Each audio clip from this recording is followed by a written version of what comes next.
And hello, everybody. Welcome to the Go Home Wrestling Show. I'm EJ, and alongside with me is two degenerates. Whoa, my God. Holy fuck! I look like a fucking crackhead. I need a hat. Yeah, you know. Holy shit! Two balls. Need a hat. Breaking my balls. Well, we got the man off camera is Dshep that look like a crackhead, and the guy in the middle is Madgriff. All that right. was a fucking setup right there. Well, hold on. Let's see how you look. Oh, God. Bing, bing. That's all I got to say. Oh, I'm sorry. Doing, doing. Yeah. For people that are listening on a podcast, he's wearing a Bears hat. All right, here we go. Got a lot to cover this week. We got Raw, Smackdown, and of course we're going to book our own fantasy Wrestlemania if we could get to it, because someone's got a hot take about the first thing we're going to cover on Raw. So we're about to happen today. Yeah. Woo! We got a few of them. So we're going to hope to get to it, because Mr. Dshep here has a take on the first thing we're going to talk about. All right, so let's get right into it. It is Monday Night Raw time. And let's cover Monday Night Raw. The first thing, and oh God, I'm cringing here. Roman Reigns is back. After a 4-month absence, he makes his return to inform the universe the status of his battle with leukemia. Well, he broke it. He broke the news that he told the universe that he is in remission. All right. Now here's the part. Dshep, what are your thoughts on the announcement? For what they had to work with, it was good. I mean, the stuff coming out afterwards was good. I was good with all that. But, okay, having cancer should not be a face turn, for one. Like, yes, he had cancer. Okay, fine. If he had cancer, I should say. My bad. How is that a soul? The crowd absolutely hated him before he left. He was at the lowest of the low.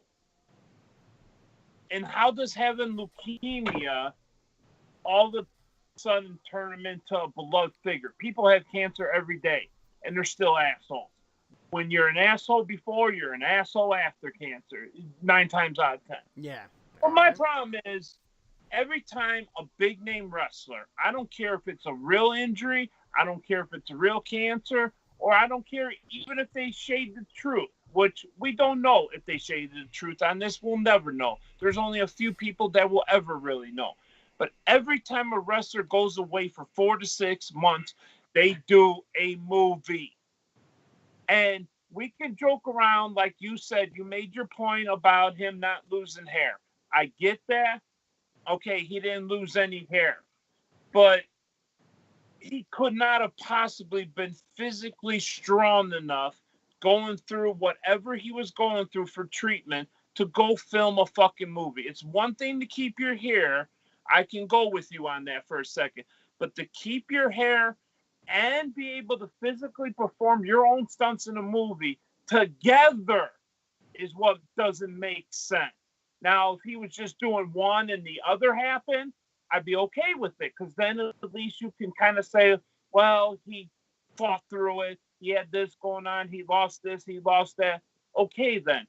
But when you have everything going against him, for him to look as good as he did in all them movie clips and also look as good as he looked last night, you can't help but question the legitimacy of it, because they want this man to be the new John Cena in the face of the company. And by labeling publicly the leukemia thing, that's exactly what they were able to never do, and now they've done it. So we'll see where they go from here. Wow. Okay. Well, there's the unit delegate for the fucking wrestling Twitter there.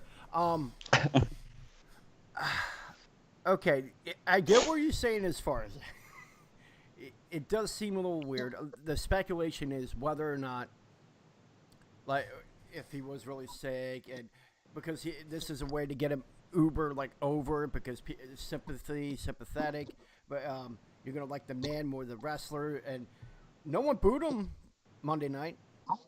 Nope. But you would hear it in the past when he would come out. Yep. That was the speculation that he, it was a maniacal way to get him over. Take 4 months off, go film a movie, come back, and do that. I could somewhat see that. But there's too much in risk if that was to come out. And the way things come out today, do you think it wouldn't have been blasted like any disgruntled employee? Who was left the company in the last 4 months? A lot. A lot. You don't think anyone would have said anything? And I doubt it was hush-hush. Someone would have found something out. I think if there's something shady, this is something we're not going to find out for a long time, though. Well, it took, 5 years before we realized that the Montreal screw job was, I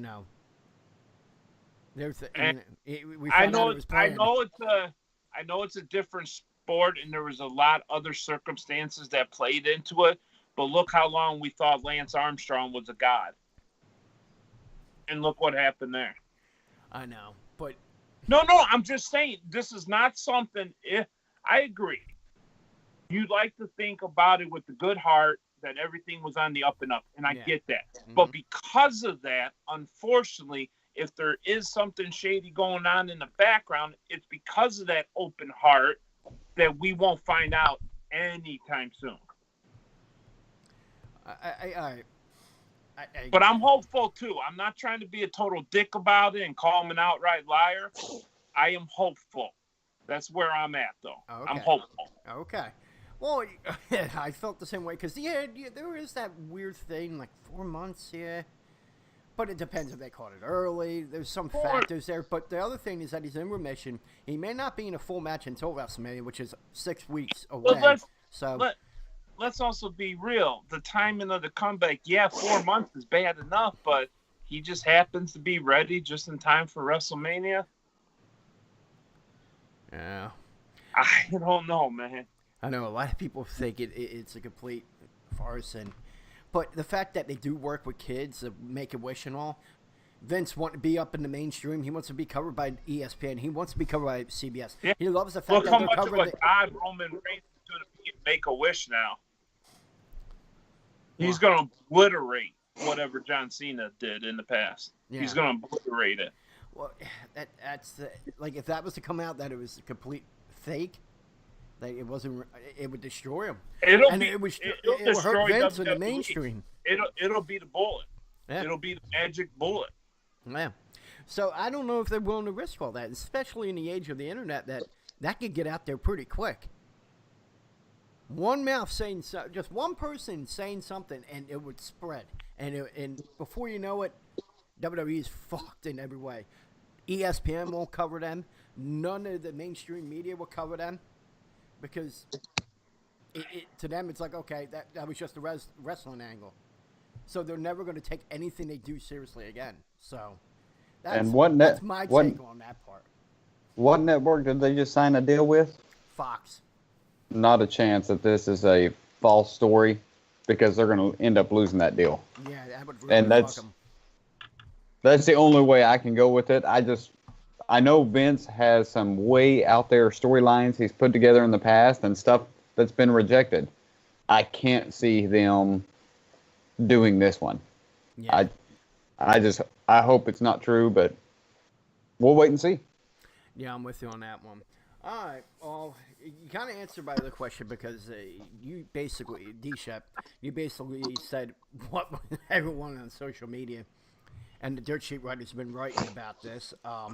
It is unbelievable the amount of people that, in the Dirt Sheets that are writing the same thing that you were saying.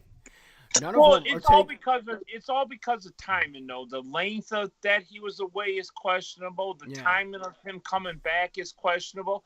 Yeah, you're right. Everything could be 99% on the up and up. But that little 1% where the timing is that speculative it's hard for some people to just turn the other cheek. Yeah, it's a touchy subject. Because, again, we all know people that suffer from that. And for us to say, oh, that's completely fake, Oh. I had an uncle in particular that died from leukemia. Yeah. So did I. So, yeah, we all have. Yeah, I mean, It's we all know nothing to someone. joke about and Yeah. lie about, and it would be the magic bullet to kill WWE if it ever did come out that it was fake. And for Roman, even after WWE goes down, if this does come out as fake, his character altogether is dead. There's no independent scene for him after that. Yeah, there's no movie roles. There's no nothing. No. That would kill him. All right, well, we got our takes on that. Now that we know that Roman's back, we're good. There's been speculation who he was going to face. A lot of people thought it was going to be Dean because of what Dean did the night Roman did announce that he was going to take time aside to battle leukemia. I'll start with you, Madgriff. Who do you think he's going to face at Mania? Like, do you have a particular feud or just one match? I don't know. Anything at all. Oh, Dshep's about to hang me for this one. Oh, God. What's that?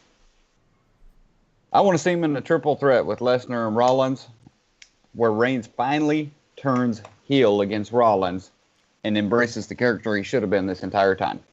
Oh, come on, man. I basically almost agree with that, but that's what I want to see, I should say. Right. What I think It's not we're going to going to happen. see is if you can somehow convince Dean to do that 6-man at Mania, I would turn Roman at Mania the same way you're kind of saying and be that character he was finally meant to be. And this way you can also limit his in-ring work with just coming back, because he might not have that stamina, But how are they going to do a 6-man with Rollins, though? You can't double book the guy, especially wanting to face Lesnar, right? Well, you could throw Strowman in there. I don't know. I don't picture Roman in a match where he's going to have to wrestle. I don't know. Right. Sorry, did you I get didn't hired expect for him to come creative? back until after Mania, so this confused the hell out of me. Can I ask you a question, Dshep? Were you hired for creative? Nope. You sure? Nope. Because why would you take a guy that's oobly over and then finally fucking turn him? Because you would get the heat of the hate century. of all time. Oh, but the one time you want him the face of the company, this is the time where he's like uber, he's fucking over. Then you turn him? See, none of us wanted him to be the face. No. Cancer does not make me all of a sudden not want to see him as a face. I didn't want to see him as a face before. I don't want to see him as a face now.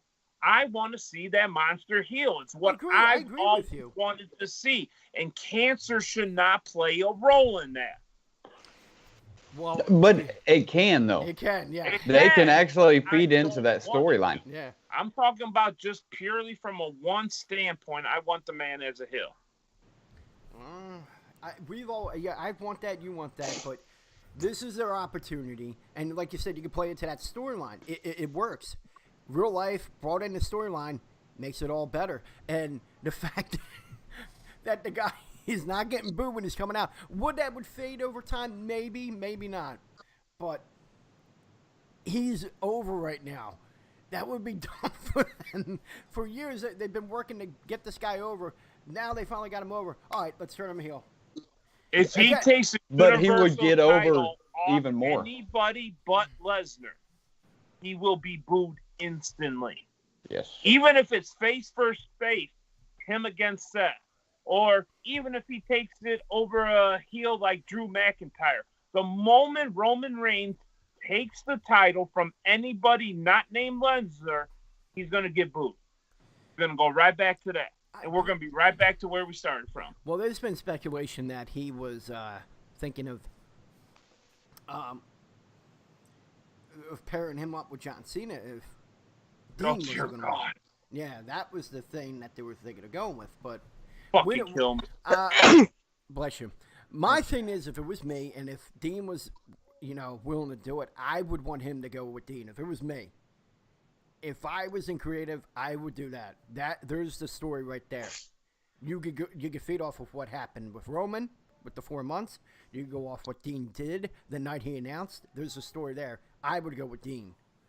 What do you mean what Dean did? According to WWE, we're supposed to act like we don't remember that happening. What we'll get into as far as consistency, because they finally did show that at the end of the show, and we'll get into that. All right, so I think we're good with the Roman thing, right? Anything to add to it? We're good? All right. Let's go into the next thing before we, hang ourselves here. Aleister Black and Ricochet get another match with tag team champions, the Revival. Pretty entertaining short match. Black and Ricochet shined on the main stage again. The Revival looked a little off in this match, and I don't think that was planned. They looked off. Black and Ricochet get the win when Black hit Dawson with the Black Mass. I do get them trying to get the call-ups over, but what are your thoughts on the Revival's recent losses? And we'll start with you, Dshep, because I know you probably have an issue with that. They looked so happy a couple weeks ago when they won the titles. Yeah. To then only just week after week, and I'm 100% certain it'll continue on Monday, that they just are. WWE is crushing their heart right now. Yeah, they're the tag champs, but not really. They carry the belts out. They're belt holders, or what they used to call that, the in-between champ. What's the name for that? Transitional. Yeah, that's basically all they are now. And you see it now with this past Monday. It's starting to affect their work ethic. Not that they're not trying to go out there and work hard, but when your heart is not in a company or your craft because of the way you're being treated, your work's going to suffer. It's just like us. We have our regular jobs at a factory or something, and then something happens at work and our job gets harder, or somebody gets promoted over us, some shit like that, then our heart just leaves our job. And then next thing you know, our quality of work is not as good. And that's exactly what's happened with Revival. And it's just sad. I am, on the other hand, happy for Black and Ricochet. I really am. But I just wish it wasn't at the expense of Revival. Yeah, I get what you're saying with that. It was all to get them over, but yeah, you don't take a team that was disgruntled, you give them the tag titles, and then do that right away. I do agree with you on that. Because giving them the titles and then having them lose every week is going to drive them from the company too. Now that if you want to rebuild the tag team division, you don't take the champions and have them drop to the new guys. Like, yeah, because that was the focus. You notice a tag team match. Go to Smackdown, tag team match. They're constantly talk about tag team wrestling, the tag team division. They really hyped it up on SmackDown. And then you're doing that. You're hurting the champions. Because for Black and Ricochet, we know how great they are.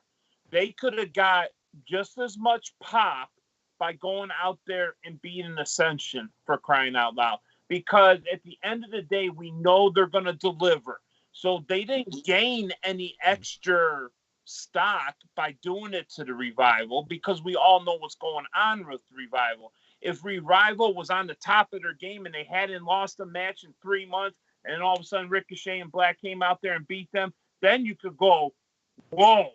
But based on how they're being treated, it's not whoa anymore for Black and Ricochet to beat them. So you might as well just have them go out there and beat up the Ascension, or hell, even beat up Heavy Machinery, because that shit ain't going nowhere either. That's just bona fide retarded too.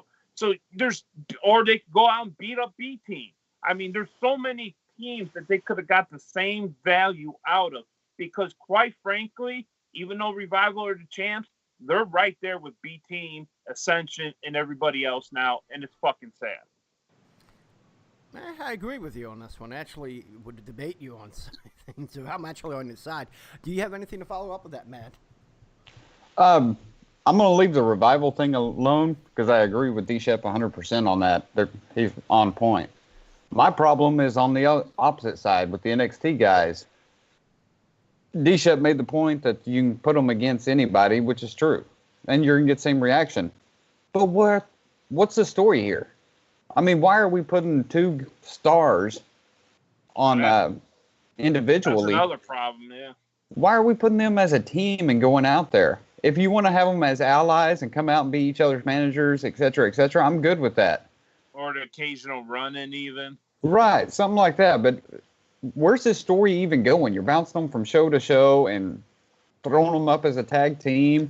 Yeah, is Black and Ricochet a tag team now? Are they in the tag team division?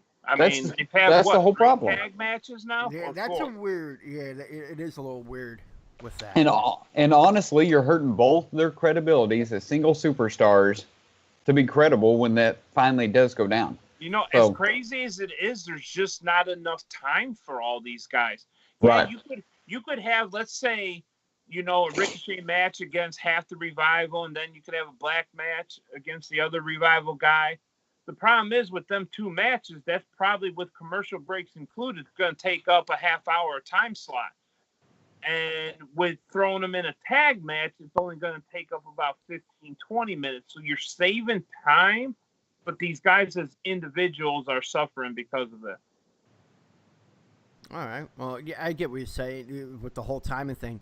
Wouldn't it be good to just make NXT the third brand, like official?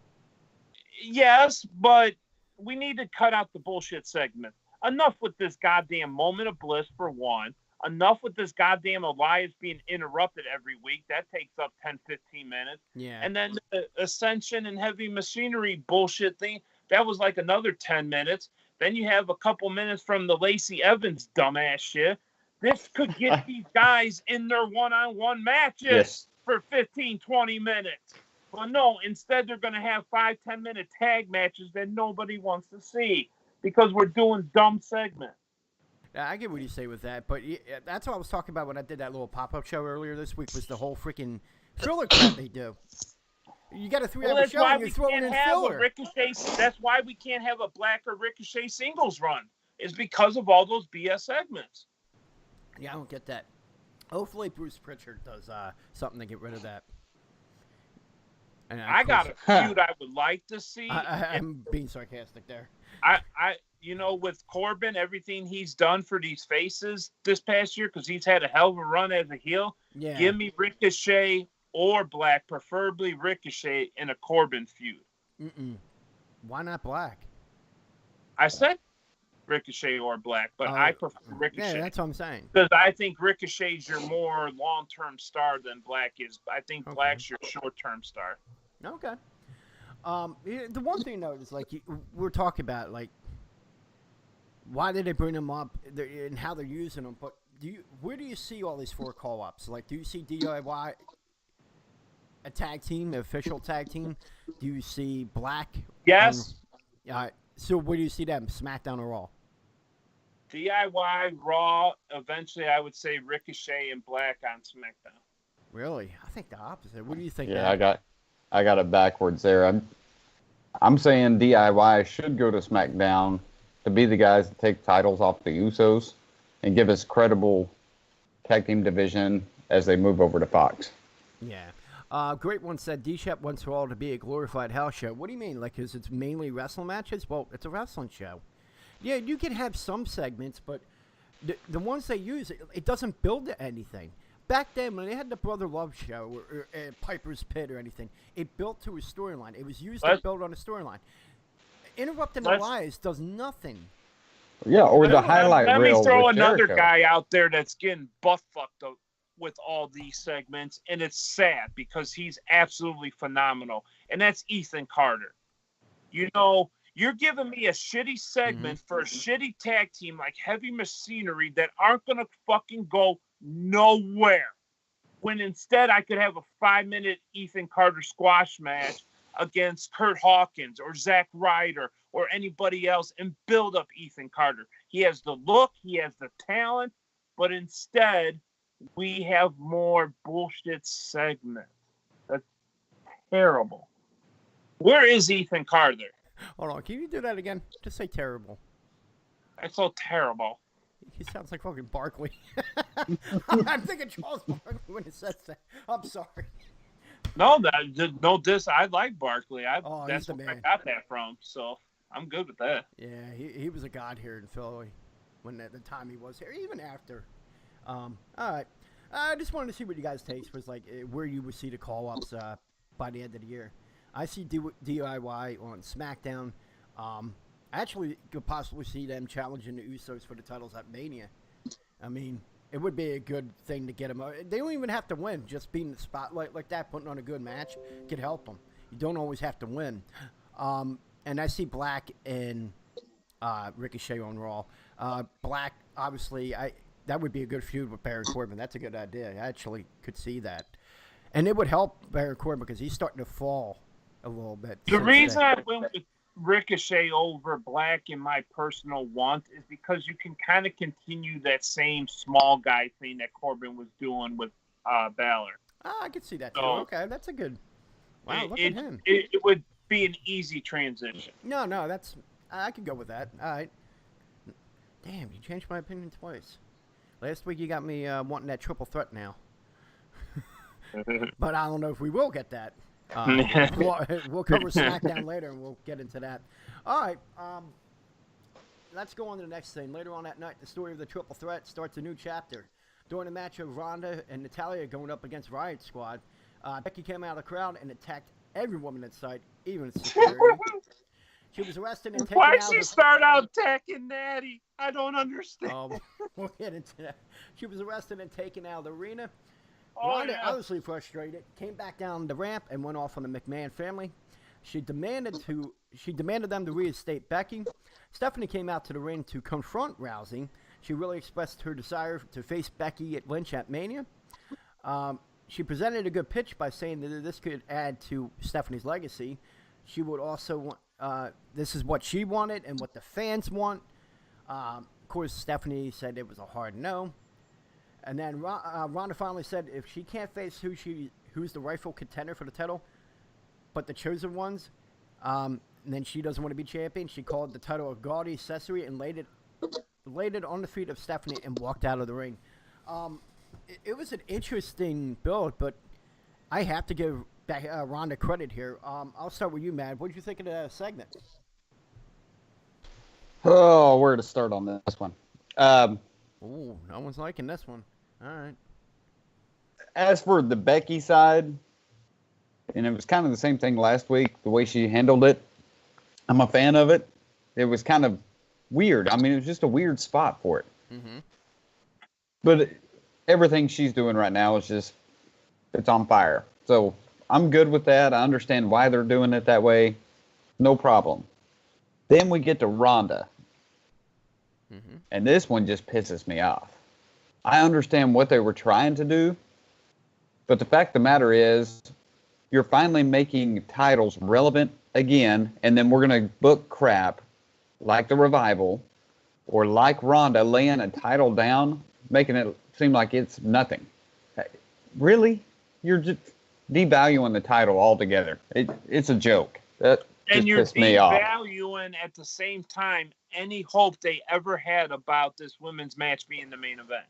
Right. You just threw that out the window. Right. Well, why do you I did like the little Alexa Bliss Zener in the moment of bliss later on, though, what she said about Ronda laying down the title. That was pretty funny, though. I just had to throw that out there. Okay, well, with that, like, you don't like the fact that she tried to get Becky back in, or you think that was just lazy on how they're going to do it? Well, let's just put it this way. First, she was talking like she was trying to get Becky back in there for a singles match.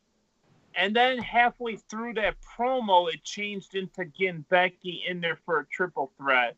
Then, unfortunately, for Ronda, he started stuttering like crazy. It was so weird of a promo. It was by far her best promo, but it was also her worst promo at the same time because of all the stuttering. For what Ronda was told to do, she knocked it out of the park. Yes. But the stuttering just made it less believable. And the way that it was like Becky grabbing the wrong leg, being injured, and then going back to the original leg. Mm-hmm. That was Ronda in the promo. She was trying to get Becky in there, the original match, but then halfway through it, she changed it to, I want to get Becky in there and Charlotte. I want them both. I want this title to be relevant. And then she goes, oh, let's make it relevant. Let's put it on the ground. Well, it was too back and forth. And I don't know if that was Ronda's fault or the creative side of things, but Lazy booking. the more I think about it was pretty bad. Yeah, and my biggest deal, if you want to look at my own mind on it. if you want to look at it, to me, for it to make sense, reverse the two people's roles. Like if you're thinking about it, if Becky was in the opposite position, given that promo and Ronda breaking in, that would have been a home run segment. It's just a way that the position they're in, it didn't come across as believable at all. All right. Well, I actually disagree with that, and I would say, like, as far as the stuttering thing, when people screw up in the middle of a match, if there's a couple of mess ups, I kind of like that because then it doesn't seem too. Well, you can live with that easier than stuttering from a promo, though. Well, stuttering from a promo, like when you're raging about something, are you going to talk like fluently without fucking up at all? Like if you're angry, you're going to go, oh fuck, and not mess up at all. But what 75-80% of the roster can do it. Well, and I think it's when your top men or women can't do it, that's a problem. Well, to me, it came off more real than usual. That's how it is to me. And I get what you're saying. You know what? You threw out real, so I just want to make a comment about Alexa Bliss's bigger titties real quick. Thank you. Oh, here we go. Yeah, that's why she's been not in the rain. Oh, and he steps away. That's like his mic drop. Now, but the one thing I will say about that, like, the one thing I did like about that segment is at the end when Triple H and Stephanie were walking in the back with the title, they looked like they were distraught. Like they were really bothered by that. I did like that aspect of the promo because it was like, here we are. It was a nice touch. Huh? It was a nice touch. That's the thing I liked, and I did like it. It felt like Ronda was speaking from the heart in that promo. You might not think it was like good because she was stuttering, but when you're in a fit of rage, the last thing you're gonna do is like talk fluently without messing up. Your mind goes a mile a minute, and yeah, you're gonna tend to mess up. But aren't your best promos when they're those emotional, strong promos? Aren't they felt more if they don't stutter though? If they're calm about it, she wasn't calm. She was pissed. Yeah, but she's just uncomfortable. Be pissed. Yeah. You could be amped up. You could be full. The greatest promos ever, especially like, I know Rock's not in her league and all that, but Rock can rev up that engine a million times past 10 and deliver stutter-free promos. And it's just, you feel it more deep in your soul then. And that was the only part that was missing. You're right. It was 100% real. I felt that. It was probably still one of her best promos since she's been on the roster. I'll give all that. But it just didn't hit me in my soul because of the stuttering. Can I ask you a question then? Like, when The Rock would do his promos, during that time, it was where they had more creative freedom. They were able to say and do a lot more. Today, we all know that it's more scripted. Now, saying that, would it have been better if they went out there like, just make sure you hit these few points, go nuts? Across the roster, it'd be better. It probably would have been better. You know the scriptedness is what leads to the stutter, and I'll 100% agree with that. Yeah, that's what I'm saying. But in a way, I kind of liked it because it fit to her. And sorry for the people who are hearing this, my kid in the background. But she's in a fit of rage, and I liked it. See, that's the problem, is trying to remember in your lines when you're in a fit of rage. Exactly, but you know what? I think she did fine. I still think she did fine. And the thing that added to it the most was that Stephanie and Hunter segment with the title in the back. That I thoroughly enjoyed. It just added. Did that little walk you're talking about in the back, I want to give you two sides to that walk in the back. Okay. Did it do more for the Ronda situation, or did that walk in the back looking disgruntled do more for the eventual Mr. McMahon feud that's going to be coming up soon? Okay, I got two takes on that. Yes, I agree with that and then when we book our WrestleMania later, it will all come together. It feeds off to that because in a way it's killing their progression of the women's evolution. And because here's something that the fans want. here's an opportunity for the women to main event at WrestleMania, and because ego of the Vince McMahon, that may not happen. Because now you just had your Raw Women's Champion lay the title down, say, you know what, it's a gaudy accessory. You guys don't think highly of it, so why should I even bother? Because if I'm going to face the chosen one instead of the person that's more deserving of it, this is nothing. That's why I like the segment. The only negative I will say, I think they could have went better at getting Becky involved. I think this was just an easier way to do it. Do I have an answer for that? No, I don't. But I just feel they probably could have went a different direction. But well, I think it was done this week on this particular Raw mainly because of what they had planned with the Ric Flair theme at the end.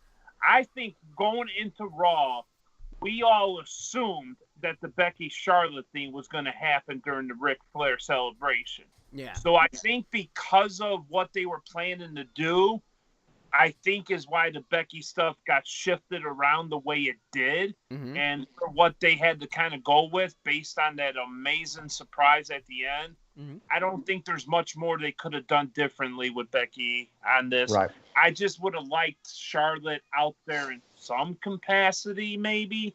At least maybe even watching that Ronda tag match. And then Becky could have beat up Natty, Charlotte, and Ronda, for quite frankly. Yeah. That's the only thing I would have changed. I just would have had Charlotte out on commentary, probably. Huh. Becky could have driven out in the beer truck. Man. Too easy. I couldn't pass that one up. Oh, no, that was a great time.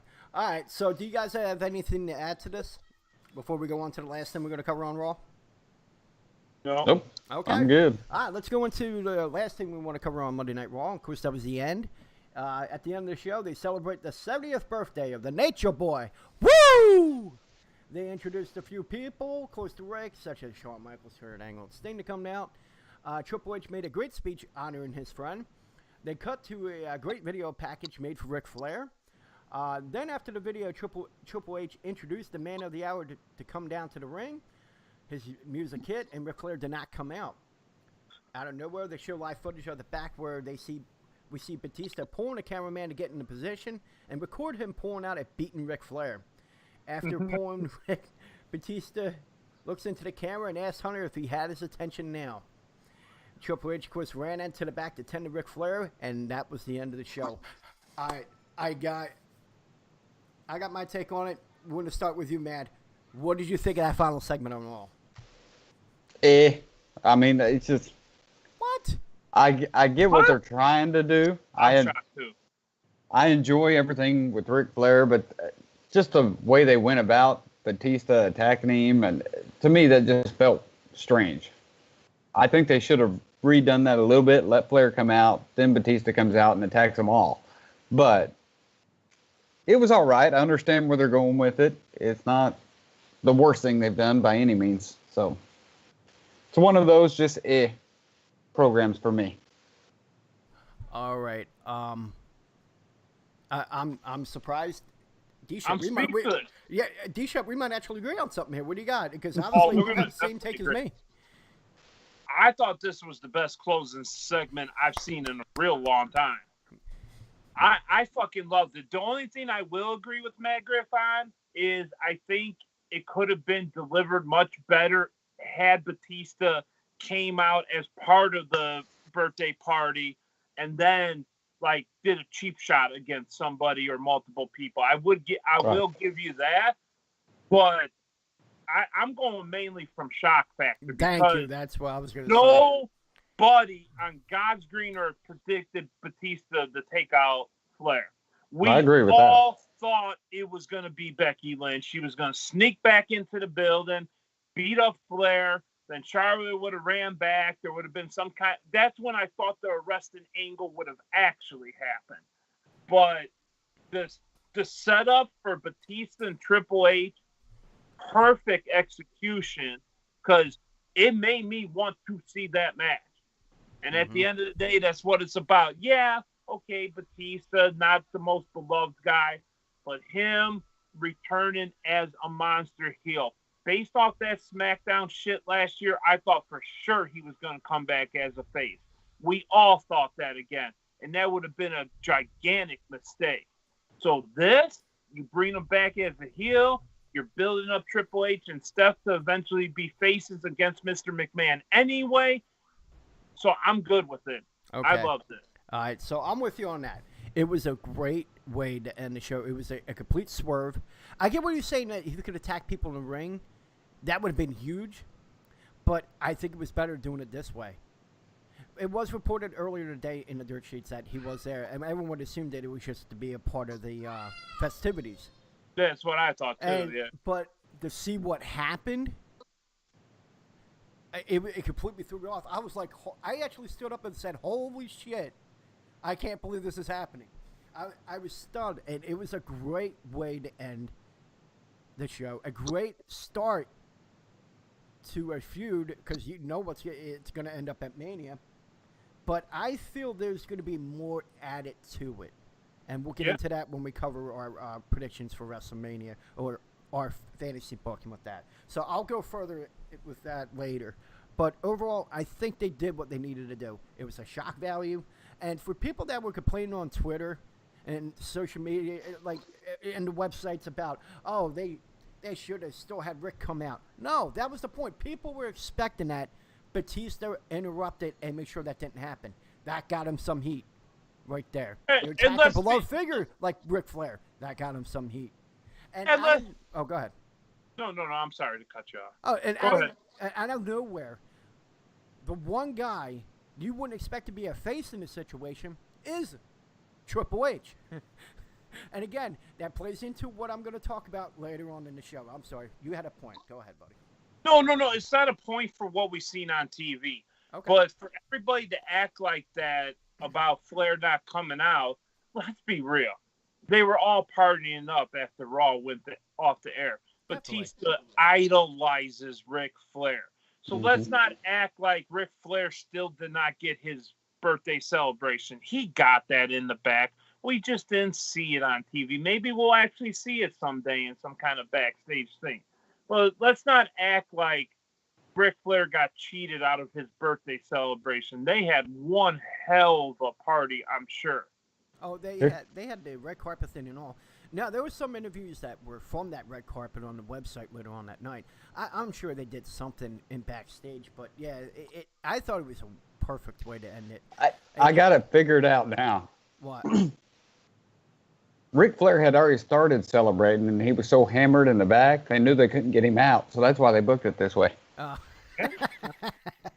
Passed out Got at it. 11 p.m. It was like Batista was his buddy dragging him out of the bar. Exactly. Way to screw that. All right. Well, now that we're done with covering Raw, this is what we're at the point of the show where we give it a rating from 1 to 5. Usually we give it bad ratings, but this week it might be a little higher than normal. So we're going to start with you, Matt. What would you give it from 1 to 5?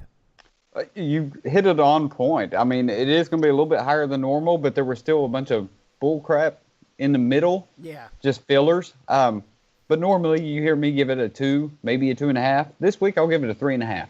All right. What do you got, Dshep? You know, I was leaning towards a 4, but I'm going to go 3.5 too, just because there was way too much BS. Am I able to do a 3.75? Not trying to up you guys because I don't want to go with 4, and I don't think 3.5 is good enough. I'm going to go in between. So is that Fair okay? Enough. All right, 3.75 I give it because the other stuff, the major stuff, including the end, overshadowed the fucking horrible filler that they put on that show every week. And hopefully, Bruce, I'm going to clip this right now. Bruce Pritchard, for the love of a fucking God, please tell Vince to get rid of the filler, okay? Bruce. Brother Love. You're a part of a segment that built on storylines. Maybe use that kind of stuff that built on storylines. Stop the filler. Okay. Clip that and we'll put that on there.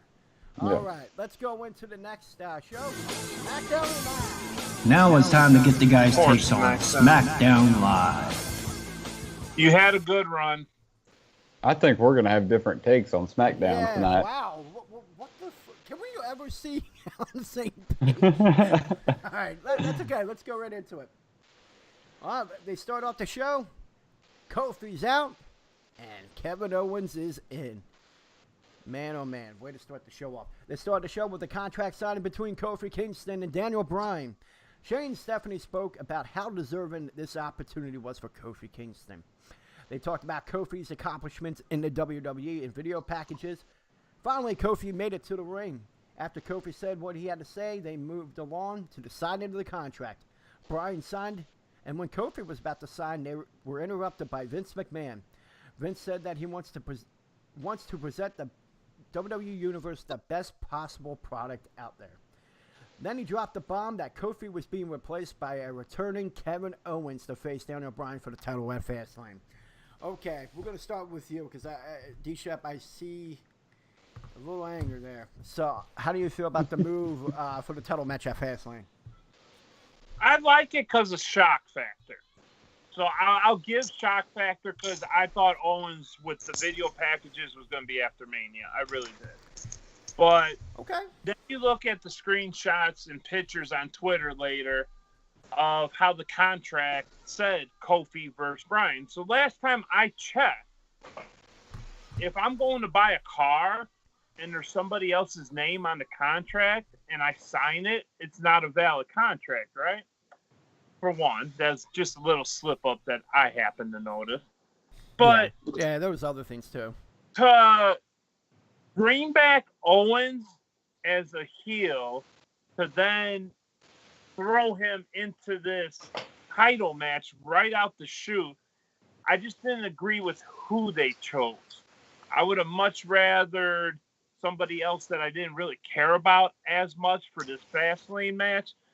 And I don't know. I don't like it. I can't even really talk about it. Okay, well, do you have something to add to that, Matt? Because I have a take on this. I got a funny feeling me and you are going to be kind of on the same page on this one. Okay. I love this segment. Mm-hmm. Were there mistakes made? Absolutely. But the great thing is they shocked us. They threw Kevin Owens in, and they're setting this up to where something's going to happen at FastLane. Come WrestleMania, you've got your triple threat of Kofi, Daniel Bryan, and Kevin Owens. I like it. It's kind of you're hitting two stories at the same time. The McMahons starting their stuff against each other and building this triple threat. So on that side, I really enjoyed the segment. Thank you. That's where I was going to go with. Now, here's the thing. I agree that there were some misses. Like, for one, how did Kofi or anyone on New Day stop Kevin Owens from going up and sitting down and signing that contract? No one lifted a finger to stop the guy. That was my one thing I didn't like. But playing off to what you said, the two things that Vince has done, okay, Triple H and Stephanie were in the ring. Said, if you apologize, if they said this to Becky, going back to Raw, if you apologize, you're in the match. We lift the suspension. That's it. She apologized. Okay, congratulations. We'll see you at WrestleMania. They go out of the ring. Vince comes out, ruins the surprise, says, hey, Charlotte is now going to be facing Ronda at WrestleMania. Then pulls the same thing this past Tuesday with Kofi Kingston. That is going to build to that feud. The thing I do like is that you're going to give Kofi his WrestleMania moment. That was the way, instead of putting it on FastLane, which is a who gives a fuck pay-per-view, in the middle of WrestleMania, the road to WrestleMania, you're giving the guy his WrestleMania moment. Whether if he was to win the title and be a transitional champion to Kevin Owens, it remains to be seen. But I like it because it's given him a chance at WrestleMania. Yes, but see, you can't. My only problem with what you guys are saying is you can't grade this promo and this setup based off what you think is going to now then happen at Mania with Kofi. If you take that out of it and you just focus on what you've seen on Tuesday, it was utter trash. Because, yes, I agree, too. I assume it's going to be Kofi in that at Mania. I get that, and that's when Kofi is going to have his moment. But what if Kofi doesn't have his moment at Mania? Then this past Tuesday was trash. I look at it different. Yeah, I think it will. And it's building on storylines because it's the McMahon thing. You're going to see. When you saw all four back in December, do you really think they were all going to get along? Knowing the history of the McMahon family? All that, but you're still assuming there's going to be a payoff with the McMahon feud that's going to lead into Kofi having that chance at Mania. I will and counter what that if with that this. doesn't happen? I counter that If with Kofi's this. not in the title match, then explain the SmackDown angle of the McMahon feud. Yeah, that to would me be dumb, but Kofi's you know what? I'm in not the worried title about match. it. I'm not worried about it. And I'll Well- give you one example. No, My counterpoint to I'm that is asking your Batista. opinion. I'm saying imagine that the Kofi match I does get not your point. happen. I get your point. I think it No, will. no, you're not. Because I'm saying, give me a scenario how the McMahon feud plays out on SmackDown if Kofi's not in that match at Mania. Give me an example of what they do with the title then at Mania. That's what I'm asking you. What they would do with the title. With, Kofi Kingston to get him in that match is what you're saying? Oh, dear No, God. Kofi is completely out of the picture at this point. Oh, okay. I'm sorry. All right. So where does the McMahon feud go on SmackDown if Kofi's not in the title match at Mania? No, I get your point there. Okay. That's the problem. Yeah. Well, okay. and okay, here's- I see that point. I'm sorry. I missed your point there. I apologize. Yeah. Here's my only deal on that side of it, because if we take that scenario he's talking about, Yeah. which I don't think is going to happen, but let's assume it might. You set this up to where it opens the door for so many things with Kofi, though. Yeah. Kofi's going to come back. He's going to be bitter. That's going to be the start of breaking up the New Day. Kofi's upset. Kofi is leading up to him leaving WWE. There's so many things they can feed off of this. It could be beneficial, but if they don't do that WrestleMania moment, then yes, it was kind of trash. My only thing is, how many times do the three of us sit here and we see something play off on Raw, and then we all give our predictions where we see things going in a month, right? We do that all the time. Yeah. So how many times do we end up being wrong because they changed their mind? So what if Kofi doesn't have his moment at Mania? What if they push it all the way to SummerSlam, which has been done in the past? Just go ask Finn Balor or anybody else. Right. So we just assume, and we want it to happen at Mania because we're speaking from a fan's point of view. But WWE does not always take that into consideration, and that is what worries me about the setup that was started on Tuesday. No, I get what you're saying. That's a Get 'em Jones has got a great one in chat. What if Vince would have came out and thrown Big E in there That would've and been his started favorite. dissension? That would have been That is fantastic. we would have been talking about a home run hit today had they gone that route and then bring Kevin Owens in later. You know what? That is phenomenal. Yeah, because it's kind of like that one off they did like with that. Rusev. Then you could have Big E as a nice heel too. Yeah. Mm-hmm. Woo! That is one of the best storylines they could have possibly done there. That would definitely split him up for sure if they take one guy out and yeah, put the other one in. You're addressing a lot of problems in one shot Yeah. if you do that. Get him, Jones. Good job on that. Again, I after all that, it would suck if they don't give Kofi that opportunity, and that would be horrible writing. But the fact that you've seen what they did, like with Batista, they brought something back at SmackDown 1000. You didn't expect him, when he said that. What are you expecting that to be? Maybe Rumble or something, not WrestleMania. Like they were. Well, that was because of Triple H's injury. They said that was set for Mania either way. They were setting it up for No. Mania. It was set for Mania, but they were going to start that feud at Royal Rumble. Oh, probably, yeah. Batista was going to be an entrant in the Rumble, and Triple H was going to cost them the match at Rumble, is what they say. Oh, okay. Thank God for the injury. But either way, I see a lot. Obviously, you agree, Madgriff. Like, there's something there. It's the feud with the McMahons. I think that has a contributing factor for finally him getting his WrestleMania moment. I don't know if I agree as much anymore. I think Dshep kind of changed my mind on this one a little bit. Yeah, because I'm and then just no, nervous Get him Jones more said than it. anything. Yeah, Get him Jones said it perfectly. He's seen it as far as now, and it's not a bad thing. It's not a negative. It's like you're seeing it at the moment because you don't know where they're going from there. We're basically, well, Mad, you kind of turned, but me, it's like we're hoping it goes this way. We future-wise. think we know the end of Yeah. the story, but we don't. No, we Because don't. we don't know what they're thinking.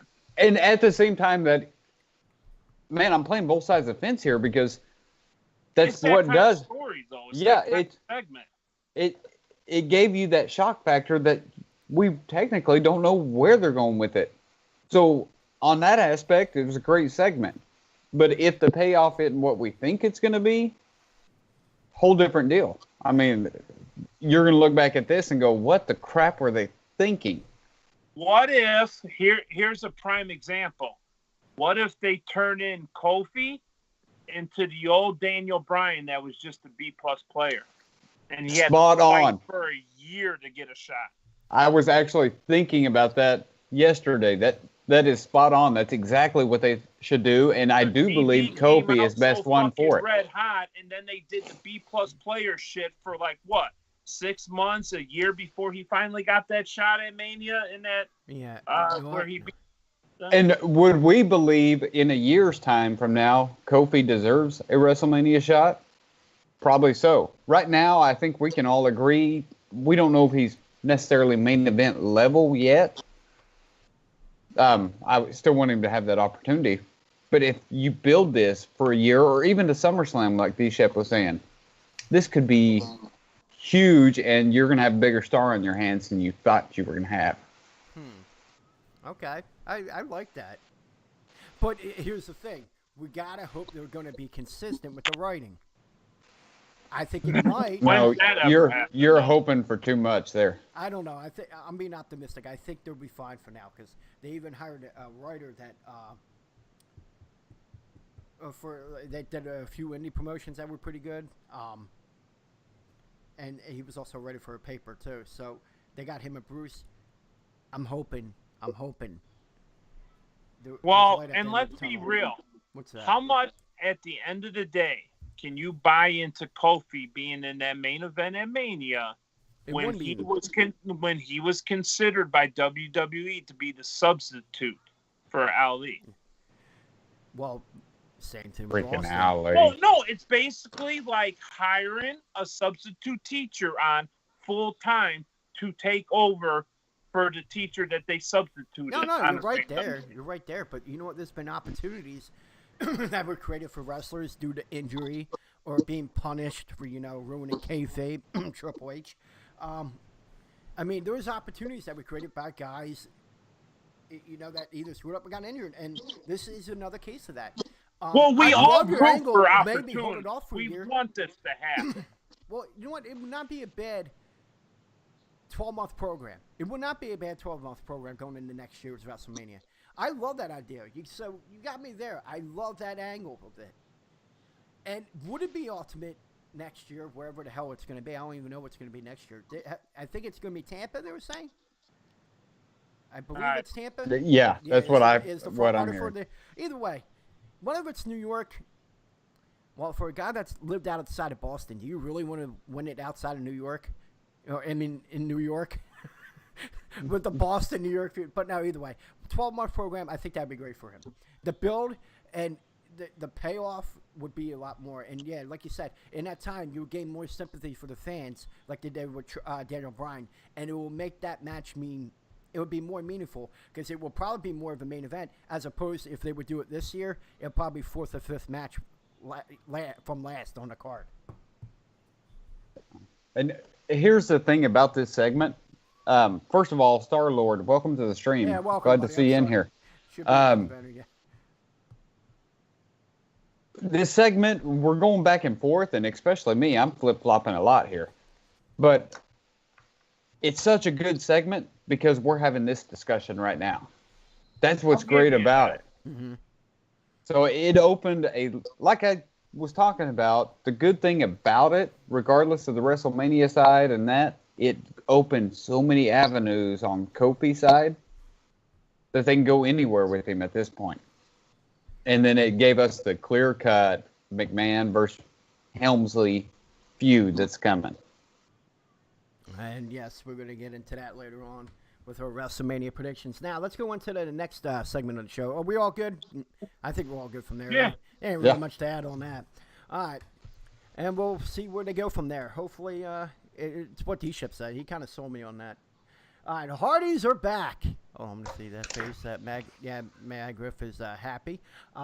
Matt Hardy made a surprise appearance, teaming up with his brother to take on The Bar. Matt Hardy looked really good in his in-ring return. The Hardys get the win with the twist of fate. Swanton. Well, God, my thing said Swanson. Fucking autocorrect. Swanton bomb combo. Swanson's fine for him.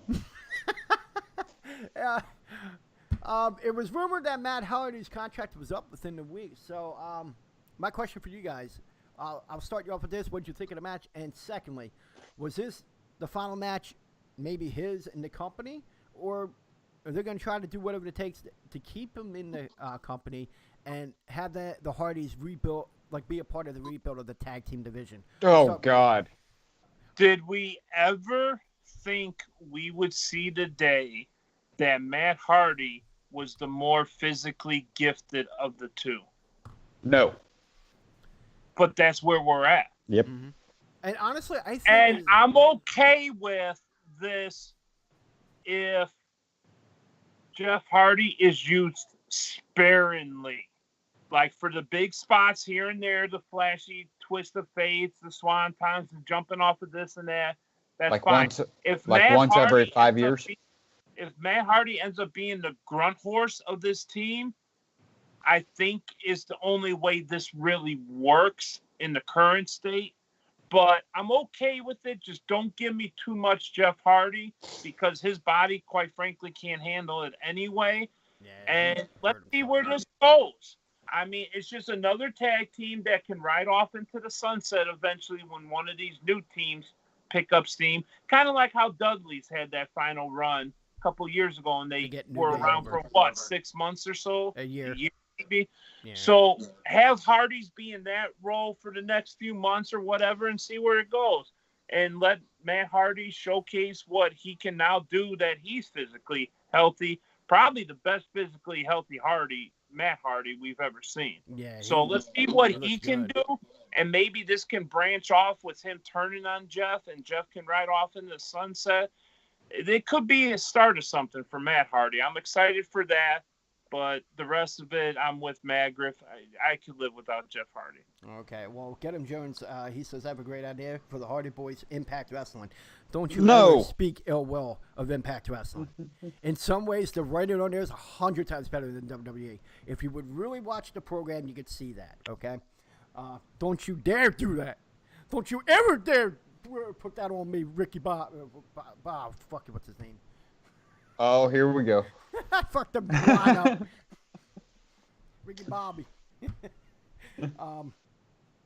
So, yeah, my whole thing with that, I think it's going to be a short term just to help build up the tag team division, like Dshep said.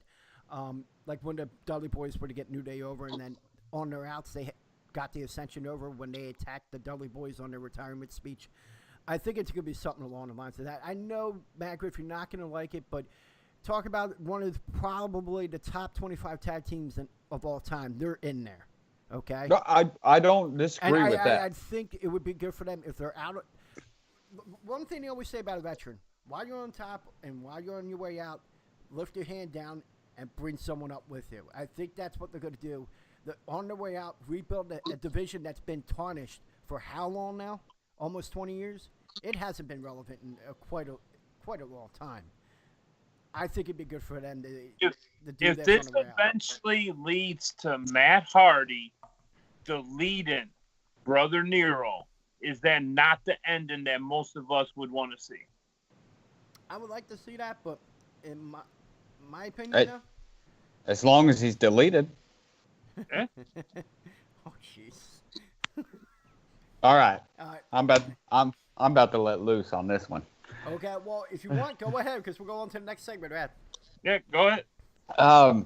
First of all, Matt Hardy, Dshep, was on point on this. Looked fantastic. There are so many things they can do with him going forward. His timing seemed to be just a touch off compared to his new body.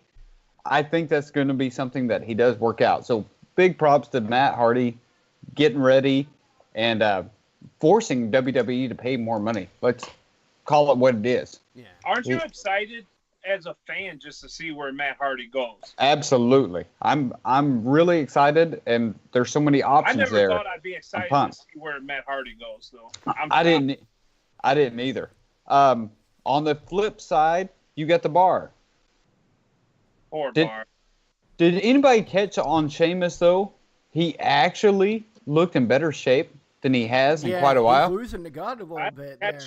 No, I was so focused on what Matt was doing, I didn't notice Sheamus. And he's not as winded. Yeah, so he hasn't been wrestling a lot, so that'll lead to not being as winded. Right. Mm-hmm. But I was actually impressed with them, and especially selling what was going on with Matt Hardy. Cesaro is probably one of the most underrated talents across the board in WWE. Did a great job selling that match. And then there's my buddy, Jeff Hardy.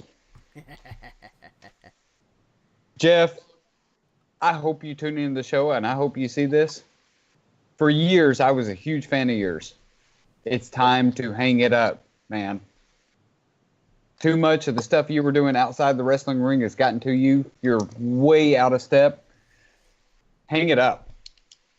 Let your legacy live on from what you have done, not where you're going. Yeah, some people just have a hard time. I'll leave that there. Okay. On the flip side to that, if there was any shred of hope for Jeff Hardy whatsoever, should he not do what Matt did and just go home for 4 months, 6 months, and then maybe come back for a final run? Maybe if he came back in the same kind of shape like Matt did. Do you have faith in him to do that?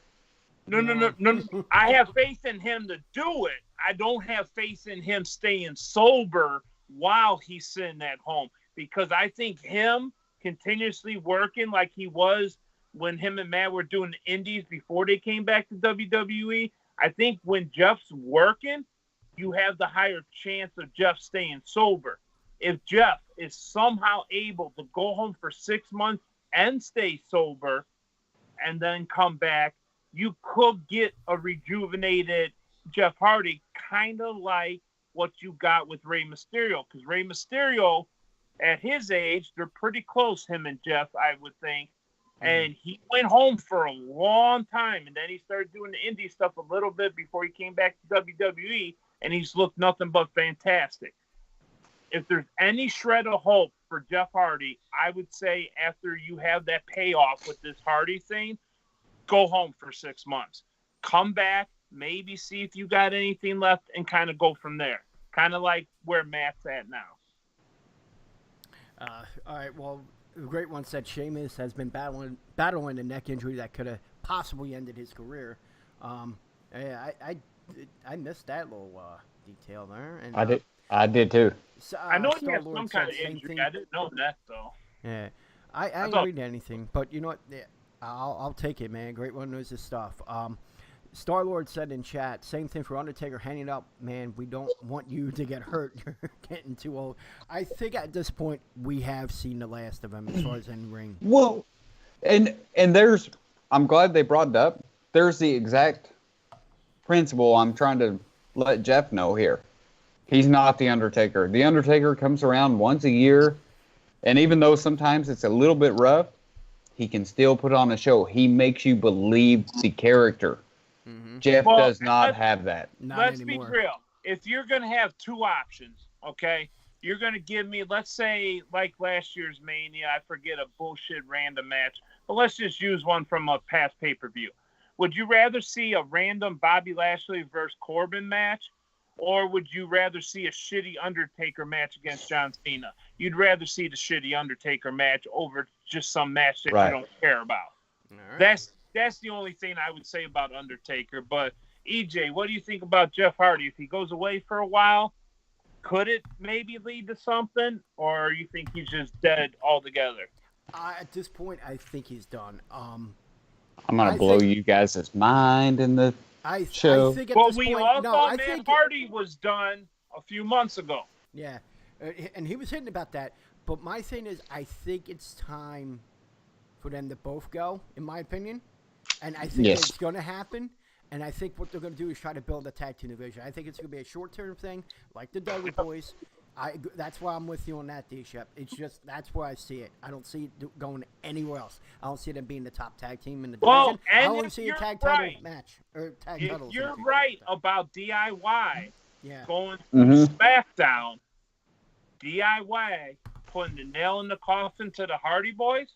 That would get them over. Woo! That would be a good program too. Woo! Yeah. Right. Too early for that, though. Too early. No, but it would be nice. Yeah, it would. Yeah. Whenever it does happen. All right. Well, let's move along because I didn't expect to go along with this one. I just threw that in there. I thought it was gonna be like a 30-second thing, but holy shnikes. You brought up the Hardys. Did you not expect that to go long? Thought it was gonna be you real know quick. my feelings about I know, him. but I still thought it was gonna be quick. But you know what? No, it was good content. Either way, it's good. All right, let's move along to the U.S. Title Open Challenge. Now, we're all big fans of R-Truth, especially as far as comedic aspects. R-Truth came out and issued an open challenge for the U.S. title. He, of course, added a comedic skip with his former mixed match challenge partner with Carmella.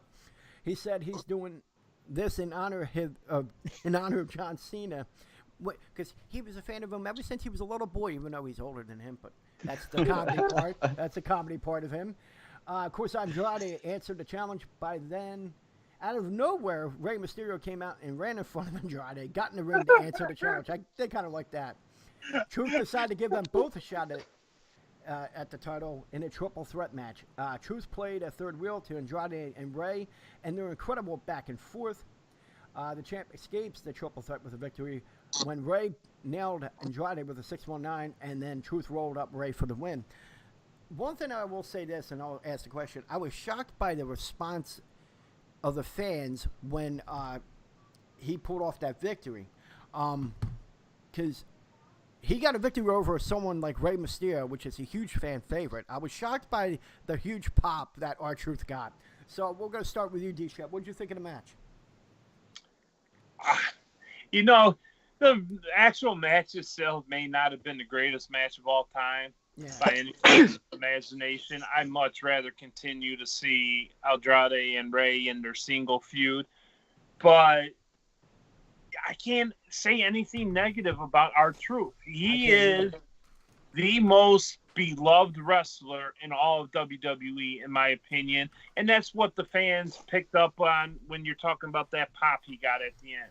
Mm-hmm. We all love R-Truth. I can't think of any wrestling fan that I know that did not want R-Truth to succeed. And now that he finally is, it's just a beauty to see. You can live with the occasional stutter in a promo, the throwback to the Ronda theme with R-Truth.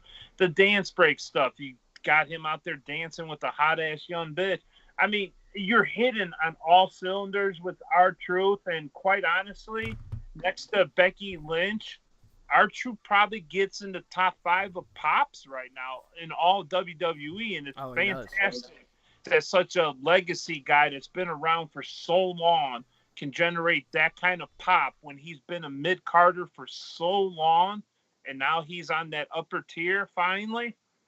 It's awesome to see. Yeah, it is. I thought like it was because they kind of figured. I guess R-Truth is on his way out, and they wanted to give him something like as a, thank you for years of service, for everything you've done for this company. Here, we're going to give you a U.S. title run. I feel he's on his way out, and that was the thing they were doing for him, to give him something. Griff, do you have anything to add to that? I'll make this pretty quick. Okay. Rey and Almas are phenomenal. Oh, yeah. Star-Lord put something in the chat that the U.S. title is bullshit. I agree, and this is across the board with WWE. They've kind of devalued all titles. Yeah. But if you go back and watch our past broadcast, I called out something a couple months ago about what Rey Mysterio was going to be after. The only title he has not won in WWE to date is the U.S. title. So I love the setup going on here, and we're going to see that going in the future between Almas and Mysterio for that title. Okay, so you see a triple threat with them involved. No, but you're going to see where I'm at on the fantasy booking. Oh, all right. You're going to see a title change before that. Okay, all right. All right. Anything to add to that? The only thing I would say is you were mentioning how this is something for R-Truth to do on the way out. I would struggle to say that's how it started, but I think it's leading into he's been so hot that it's going to lead him into sticking around a little bit longer. I agree. All right, we'll see. Hopefully, because I do love his work. The guy's 48, and look what he's doing at 48. Well, he don't look 48. He looks mid to late 30s. He looks 10 years young. Well, and here's Dshep, I got a question for you. We were talking about all the BS that goes on Raw, right? The bliss moments, all that stuff. Do you feel that way when it's R-Truth and Carmella coming out and doing their stint? Nope. Because it's quick. It's fun. And it's quick. That's a key point. Exactly. Quick. Hold on. R-Truth and Carmella dance break is what, 7 seconds usually? I think they said 7-second dance break or whatever. Mm-hmm. How long is the Alexa Bliss segment? 15 minutes. 10, 15 minutes? Yeah. Well, hold on. Time out. Dance break. No. Oh, God. No.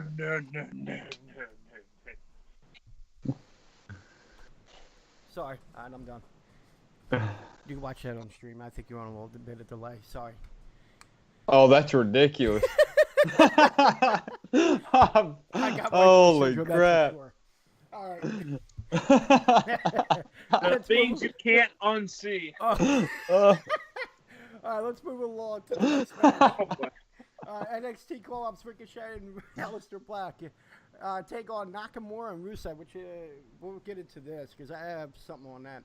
Another showcase for the NXT call-ups. Rusev and Nakamura looked good as a tag team in this match, but the rookies get another main roster victory, beating Rusev and Nakamura when Black countered the Kinshasa with the black mask. I want to do an alternative to the Kurt Angle song. Instead of "You Suck" for Ricochet and Aleister Black, I just want to go too much. Yes. Too much. Okay, we didn't see DIY on Raw. So why wasn't this DIY against Nakamura and Rusev? What the fuck? Oh, I got an answer to that. Agree. I got an answer to that because the big criticism they got online, why the fuck are you teaming these guys up in the middle of a feud on NXT where they hate each other? So that's cute and all. I think it is. We could have still had a Ciampa versus Nakamura. We could have still had a Gargano versus Rusev match. It didn't have to be a tag match. But why the fuck are we going to see a tag match with Ricochet and Black on every goddamn Raw and SmackDown going forward? Or give me Aleister Black against Rusev. That would have been the perfect spot right there and save the Nakamura versus Black deal for later. Oh, I would love Nakamura and Black. That would be it. What I don't understand is how can you essentially have Ricochet and Black in two different simultaneous tag team feuds on two different shows? It's too much. So that's why I do the Kurt Angle too much. Too much. Let me just jump on my opinion real quick here because I know you guys and especially you, EJ, you're going to go nuts on this one. Okay. It's same thing as Raw. What the crap are you doing with these two guys? And what have you done with Nakamura? Oh my God, how the mighty has fallen. I have an idea. Sending him off to AEW. They are. doing. They're writing a ticket to get him out. Oh yeah. But the thing is, the same thing with this is my theory, of course. People can say for what it is. The same thing on why you're not seeing the SmackDown Women's Champion on a weekly basis. I don't think they have no idea what to do with talent such as Nakamura and Asuka. When you see it happen more than once, it's like, okay, I guess they have no idea what to do with people that clearly can't speak, like either speak the language perfectly. I think Nakamura does a good job, but Asuka, it seems a little odd when she talks, but I think that's awesome. I don't mind that. That doesn't bother me. And then you got Andrade that doesn't speak a word of English, really, but you got someone that speaks for him. That's my take on that, but...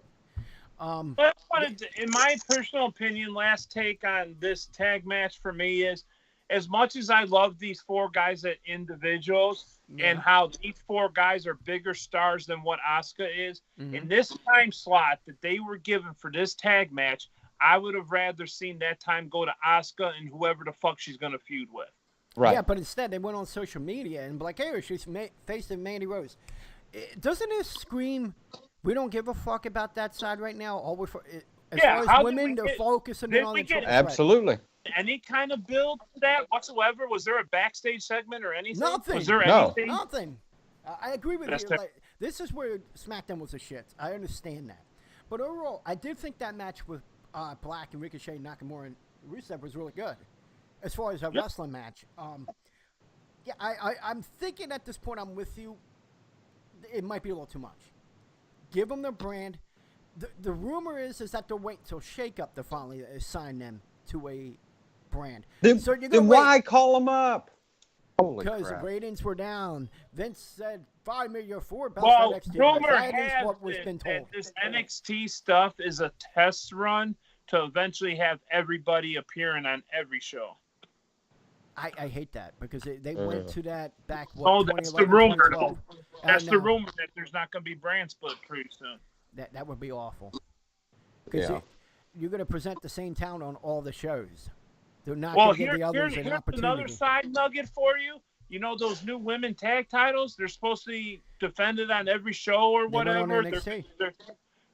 Yeah, I get that. But let's just go along with this for a second. So what if you had the women's tag match? You know, what if they went to SmackDown? They wanted to, let's say, have random matches against the people instead of having the repeat of Aleister Black and Ricochet. You could have inserted the women tag champs there. Like, why haven't they been on SmackDown so far? There's been 2 SmackDown episodes since that pay-per-view that they won the titles. They have not been on SmackDown yet. Well, the reason for it, I think, is because of the feud with Nia Jax and Tamina. And once they get that conclusion, I think they will focus on then what are we going to do? We're going to do a Raw feud 1 month, and they're going to go on SmackDown for a month, and then have a feud that's there. what it seems right now. I could be completely off, but for what we've seen, that's the only thing I could come up with. I thought it was the John Cena rule, though, that they were going to start appearing on both shows. Probably, but again, you might have an opportunity, like maybe after this match with Tamina and Nia, they could go on SmackDown and do an open challenge. It could go anywhere. But as for now, that's what I think of it because that's what I say.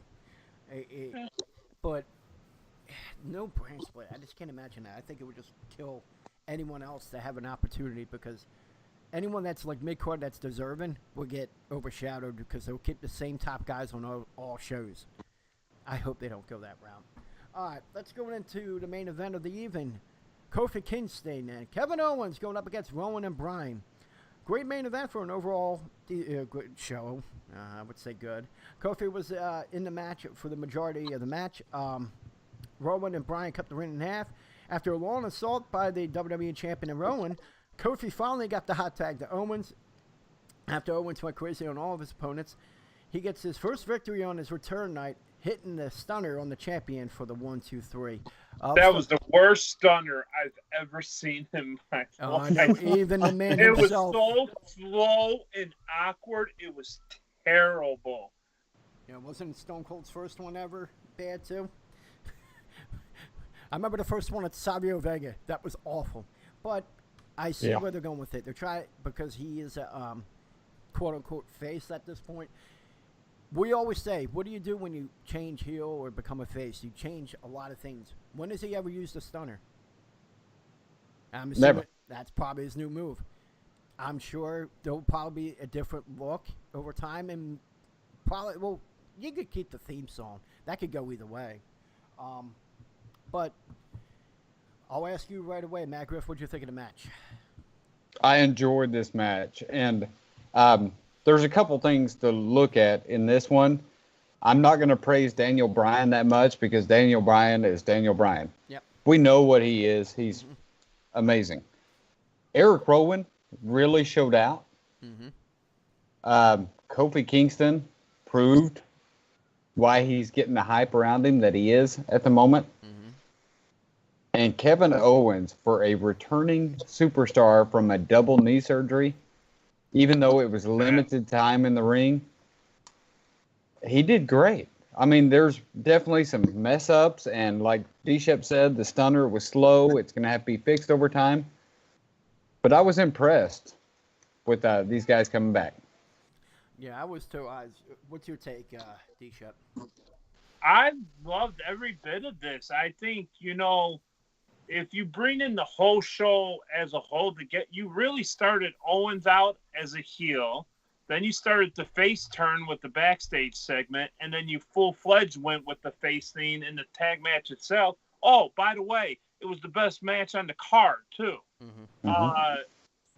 Plain and simple, when you take the whole thing as a whole, as much as I shitted on that first segment, the whole thing as a package is 9 out of 10 for me. I don't really, the only thing I can complain on is the Kofi thing and the stunner. That's it. Other than that, this was as flawless as you could have a returning superstar. It was great. Yeah, I agree with you on that. And the one thing I got from that is that here's a guy that just returned, and I've read social media and all. People were thinking that Kevin Owens is walking out with the title at FastLane. They actually, the one victory over the champ, and they're already thinking that's possible. So I wouldn't be surprised. They kind of did their job. They had. You know what though, with having Kofi versus Owens at Mania, if that was a singles match after Kofi's getting revenge on Owens taking his spot at FastLane, there's a story. Yeah. It could be there. Yeah. It could be there. I don't know, because Bryan is such a hot commodity, and this whole character. He's hot no matter what he does. I know, but I love this whole new angle. I love it. It's probably one of the best heel turns I've seen in a long time. And they're going to eventually throw Luke Harper into that too, and he's going to have a full stable. That would be good. And yeah, that's something that you don't have to always have the title for, because the whole message, he could just attack a person for this and attack him for whatever they're doing that he doesn't like. So he doesn't have to have the title. But like I said, going back to what I was saying, they did their job because they made people believe. I was reading social media. I was like, wow, these people really think Kevin Owens could walk out with the title next Sunday. It's possible. And they did their job. Now, a lot of people are complaining about Kofi. How can someone that got replaced team up with the guy later on that show? Here's the thing. He's a company guy, and he's always been. But here, what better way than to shine an opportunity like this, being the main event on a SmackDown, regardless of what it is. You're on main event, and you killed it. He did a good job. So it's like, here, I'm going to show you that I'm a fucking main eventer. And it goes along with what your story. He might have to take a year to prove it. So that's why, when you said that, Dshep, I'm like, you know what? I could see him going that way. That would be awesome for them. But I do have my prediction for everything, which it'll lead into the WrestleMania predictions, but I just want to throw it out there now because we're talking about it now. Go ahead. What I think is going to happen, and on how I would book the ending of this, is I would have Bryan retain against Owens, although I do see a scenario where they could go the other way with that. Mm-hmm. Give me that triple threat at Mania. Have everything happen. You take out Rowan on the outside. You finally going to have Kofi win, right? Mm-hmm. Here it comes. And then that's when Luke Harper returns. You make that 3-man stable, and then you have Kofi chasing Bryan for the title and eventually get it at SummerSlam. I kind of like that, but I was always kind of hoping Luke Harper would go on his own again. I'll just go ahead. That Harper has been cleared to come back for 2 months. And so I'll just go ahead and mark that discussion out of my predictions. Thanks a lot.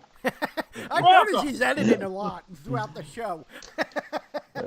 Some of it has changed during the show. Yeah, I see you doing that. Sami Zayn was also cleared. So. This is why I don't make a sheet before the show, because then that way I can just... Yeah, I got... Yep. My top 5 hasn't changed, though. I can say that. Oh, yeah, mine hasn't, and I refuse. So we all like the main event, and obviously we're all excited for the title match at FastLane. All right, so that's it with that. So let's go into the conclusion for SmackDown Live. This is the portion where we rate SmackDown Live from 1 to 5. We'll start with you, Dshep. Where will you go with SmackDown? 1 to 5. I went up as we talked about SmackDown. I was hovering around 3 or 3.5, but the more we talked about it, I was more into it. So I'm going to go with a 4. All right. What do you got?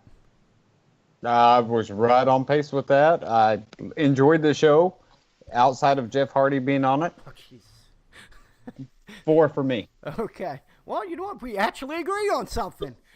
Unanimous 4 for That's SmackDown. not the Wow. last Wow. agreement either. We got more agreements coming. All right. Well, that's the end of that. You ready? We're done with Raw. We're done with SmackDown. It is time for the list. All right. We're going to start with you this week, Madgriff. Who's on your list? Oh, okay. Number 5. And you're welcome, Dshep. Roman Reigns coming back. Fuck off. He's not in my top 5. I'm just throwing that out there. Oh, I- I'm going to get killed. I gotta Oh, throw. Definitely. I gotta throw him out at number 5 just to put him in there. Pathetic fool you are. As for did he do anything to be in it? No. Number 4, Kevin Owens on his return, and I look for his placement to move up in the weeks to come. Number 3, R-Truth. He's not doing anything spectacular, but he gets you entertained. I love it. Number 2, I said this person would not drop from my number 1 spot until proven otherwise. And she kind of did this time, but Becky Lynch stays at number 2 for me. Number 1 is Matt Hardy. Coming back, looking in the shape he is, and being excited for a Matt Hardy future. I got to have him at number 1 this week. All right. What do you got, Dshep? At number 5, just because they were out there for about an hour's worth of programming this week, I'm going to throw Ricochet and Aleister Black just because they were on my TV for most of wrestling this week. At number 4, I'm going to go with Kevin Owens. I don't think you could have had a much better return than you. At number 3, I think this is going to be universal for all of us. R-Truth, absolutely phenomenal what you're seeing with him week after week. And unlike Madgriff, I'm going to flip the 2, and I'm going to go with Matt Hardy at 2 and then Becky Lynch at number 1. Becky's still number 1 in my heart. But Matt Hardy, you can't say much negative about what Matt Hardy pulled off this past week. All right. Hey, I want to address something real quick. Yes. Star-Lord said, you hate Hardy. No, I don't hate Hardy. Jeff I'm Hardy. upset with Jeff Hardy. Yeah. I'm happy about Matt. All right. All right, here's on my list. I'm going to get crucified. Number 5, the Hardys. I'm lumping them in together. It was a great tag match. Of course, Matt Hardy shined in that match, but I'm lumping them because they did a phenomenal job against the bar. Number 4, Kevin Owens. Obviously making a return, getting the pin on the WWE Champion. How can you beat that? I mean, well, there's a couple in front of him. And, of course, my number 3. Hold on. My number 3. Writing's not Oh, come on. It ruined it. Fucking YouTube. I'm just going to do another dance break. Your number 3 is Oh, R-Truth. God. God damn it, you fucking ads. Fuck you. Had it all prepared, too. My number 3. My number 3 is R-Truth. Getting a win, and especially getting a pin on a legend like Rey Mysterio. I mean, obviously, anything lower than 3 would be a crime. So number 3 goes to R-Truth, the U.S. champion. Number 2, Ricochet and Aleister Black. Obviously, because they got 2 good victories. All right? Against 4 great competitors. I know they're being shown too much. We understand that. We talked about it. But to me, you think about the importance of the tag team division, and you took out the tag champs, and then you took out like 2 individuals such as Nakamura and Rusev. I mean, how can you not put them on the list? So that's my number 2. And number 1, here we go. Roman Reigns. Roman Reigns, of course, beaten the biggest battle of all, cancer. And despite opinions of whether it was real or not, I'm the man of. I feel it would be a rotten thing to do for someone to do that. So I'm going with it. It was real. I can't be that guy and say it was all bullshit. So he's my number one this week. All yours, Dshep. I ain't stepping on it. He wants to kill me. I could see it already. Be gentle. Having cancer should not put you number one on any list. Because real people belong on list 2. Thank you. All right. Well, I did it, okay? Well done. That was good. All right. All right, let's go into the thing that we tried to do last week, but we went off, like Actually, know what? Fuck it. I'm not done yet. Let's fucking do this. Get Roman Reigns on either the Maury show or the Steve Wilkos show. Put him in the hot seat. Put him on the lie detector, and let's find out if he ever had it. Let's make it happen. That would be a WrestleMania main event. Oh, so in the middle of MetLife, they should do that? Could you imagine if Steve pulls out the card?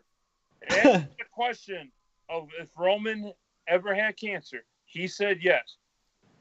And Roman did not tell the truth. Oh, shit. Oh, my God. Dude, MetLife in the middle. So you're basically telling me we're going to have like a WrestleMania 5 moment. Instead of Morton Downey Jr., we're going to have Maury Povich in the middle of the fucking ring, in the middle of a stadium, an NFL stadium. Fuck yeah. Hey, I want to throw a question your way. Okay, I know this is hypothetical and we're just bullshitting. Okay. Would that not be the most replayed main event of WrestleMania history if that was the main event? I think that would be the last for main sure. event. And the last WrestleMania, if that was to be a lie on a stage like WrestleMania, that would bury him. AEW would take over tomorrow, and they even have a show. How many hits on YouTube for that video? Oh, they'll blow up. They'll blow the internet up. It would end YouTube. Yeah, it would. Holy fuck. I love your take on that. All right, I'm good now. I'm clipping that and putting that out there. I'm sorry. That is That great. is good. All right, let's go into it. This is something we tried to do last week, but we got into like a 30-minute debate on the subject. I forgot what it was. I think it was over the triple threat for the Smackdown, for the WWE title. And we didn't get to this, so we're going to do it this week. And the segment is fantasy booking.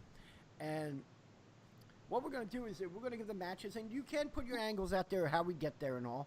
I have 10 matches and 2 pre-show. I don't know how many you guys have. So we'll start with you, Matt. Go ahead. I'll run through it real quick. Yeah. Go. Opening. You haven't done anything to build Asuka up. Yeah.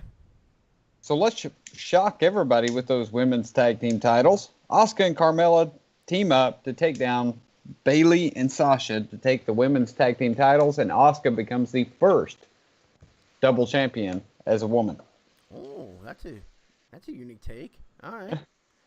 Go ahead. Then, second opening show I've got is to determine who challenges for the U.S. title during WrestleMania. Rey Mysterio against Andre Cien Almas. Winner to face, good God, I'm losing my mind here. R-Truth. Going into Mania. And part of these, I'm just going on what's booked already, right? Yeah. Finn Balor versus Lashley. We know that's coming. I'm going to put it at the beginning of the show. At least we got a title to open the show. It is what it is. Balor wins. Okay. Tag team title match for Raw. Revival versus DIY. And let's see DIY walk out, leading to Revival leaving the company. Damn. Okay. R-Truth versus Rey Mysterio. After he wins in the opening segment, he comes back and takes down R-Truth to be the first time USA champion, giving him every title throughout the company. Okay. Next, I've got Daniel Bryan versus Kofi versus Owens. This is really the only one that I'm going kind of in detail about. The only reason I'm saying this one is because I think at FastLane, and EJ, you allude to it, Kevin Owens is going to win the title, but it's going to be off of an assist from Kofi Kingston, which leads us to WrestleMania. Daniel Bryan knows that that's a problem. These two guys are teaming up. Luke Harper makes his return, forming the stable. Daniel Bryan walks out of WrestleMania, taking the title back. All right. The next one I put in here while we were talking, just because we talked about both these guys need to retire, so why not give them one last shot? And they had a pretty good career against each other. Undertaker versus Jeff Hardy. Give me something short, fun, and get them gone. Okay. Next, I got Rousey versus Lynch. If I am doing this myself, I am taking Charlotte out of this match. I want to see Rousey versus Becky Lynch, one-on-one. Triple H versus Batista. I'm not going to go in details. We all know how that is. Triple H wins. The next kind of a filler match, just leading to the main event, Orton versus Styles, last man standing. We're seeing all signs pointing to that rivalry, so let's build that up and get it going. And the last one, Seth Rollins versus Brock Lesnar versus Roman Reigns. Roman Reigns comes in. This is the full-on heel turn where he takes Rollins completely out, chair shot after chair shot, and ends up pinning Brock Lesnar to take the title as a heel Roman Reigns. Wow. Okay. Well, that would be an interesting card. I like that. It's pretty good. All right. Well, we got his fantasy book in Dshep. What do you have for us? Well, I lost my list. So rather than trying to go with that, pretty much it was most of what Madgriff said. The only thing I'm gonna add a few in there to what Madgriff said, and you're gonna have that Andre the Giant Battle Royal more than likely. Yeah. So I would throw a few returning people into that, like Sami Zayn, possibly even Bray Wyatt. I hear is clear too. Yep. Throw them guys in there, but my winner. And you're not doing shit with them, so it would be out of nowhere, I would go with Ethan Carter. And I think he could get a gigantic pop from it. And, one other thing, I like that. Of your cruiserweights, so we can't forget about the cruiserweights. I'm going to go totally off the stratosphere of gnarliness. I'm going to take every star of the cruiserweight division, like the top 10, and throw them all in one, the biggest ladder match in history. All 10 cruiserweights, your top 10 guys, throw them all in there. They're all in all these tournaments all the time. Hey, we have a tournament, then we get a challenger, then we have a match, then another tournament. And we do that every month after month after month, right? So why not just throw them all in there, since they all seem to have a shot at it anyway, and just you could build it with all your small people and say you're having the biggest ladder match in history, 10-man. I think it would be an interesting concept. And one other little trinket I throw, I wouldn't have Charlotte on my WrestleMania card whatsoever. And otherwise, besides that, I completely agree with the matches Madgriff threw out. All right, Hey, I didn't have Charlotte on either. Yeah. First of all, I was going to give this guy a 0 because I thought he was bullshitting us that he lost the list. But I like your takes, my friend. So, something different there. I was going to give you a 0. You got a bid. All right. Now we got Mads. We got Dshep's. Here's my WrestleMania. First one, pre-show number 1, Andre the Giant Battle Royal. Who better than Kurt Hawkins to get his first victory than to win in his hometown? That would be funny. That would be pretty good. That But, I would have be him winning fantastic. the Battle but Royal. you crap on the Battle Royal if you do it. That's the only part that sucks. But I like that. Well, if it was to get a guy in the right direction again, it would work. And they're kind of building on that. All right, Oh, pre-show. have Zack Ryder think he won it, and then have Hawkins come from under the ring and eliminate him. Oh, that would suck. Oh, Yes. oh. Pre-show number 2. And it's sad, but the IFC title is going to be on the pre-show. Lashley and Makes sense. Finn Balor, I can't see even being on the main card. Of course, Balor gets the victory. Then we start off the main show, and I'll tell you right now, the women did a hell of a job starting off Elimination Chamber. How about we start off with TLC3, Women's Edition. Sasha and Bayley putting their titles on the line. Their titles on the line against Jackson Tamina. So you got your two Raw representatives against the Iconics and Sonya Deville and Mandy Rose for the SmackDown side. First ever TLC involving the women. Then to follow that off, because you're going to have a few tag team matches, you have a good match to keep the rhythm going with Rey Mysterio going up against Andrade Cien Almas.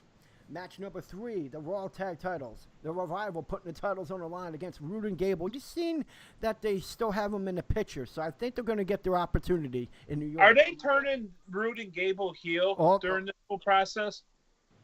Oh, hold on. That's what I'm getting to. When Rude and Gable lose, Rude turns on Gable, becoming a heel. So that's where I see the heel turn coming. And James Storms walks in. Oh, that would be awesome. The next match would be Miz and Shane. I see the Miz turning on Shane with frustration that he did not capture the title at Fastlane. Shane McMahon's obviously got to have a match, and there it is. You got Shane and Miz. I think it'd be a good match. And yeah, we are stupid. I saw that. Shane McMahon actually gets the victory. I'm sorry on that one. Then next, SmackDown tag titles. And we were talking about DIY being in there. I have them going up against the Usos. And Gargano and Ciampa win. Be a big thing. It would be great for the tag team division. They get the victory. Next is Roman Reigns against Dean Ambrose. That's what I got. Of course, Roman Reigns getting a victory and getting a huge pop. Something he didn't get years ago. Or even last year, or the year before that.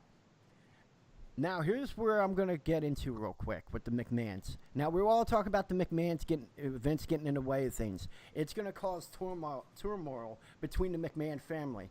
Now, first step. They say Vince is out of touch. They're done with it. Triple H wants the reins along with Shane and Stephanie. Now, they're going to be fighting, and it will result in this. Triple H, you want your shot at the you want the shot at the company? You got to beat a man that you have never beaten before. It would be like the new MAGA Bobby Lashley thing, but this time Triple H would have to fight if he really wants to control the company. And if he wins, Vince McMahon is out.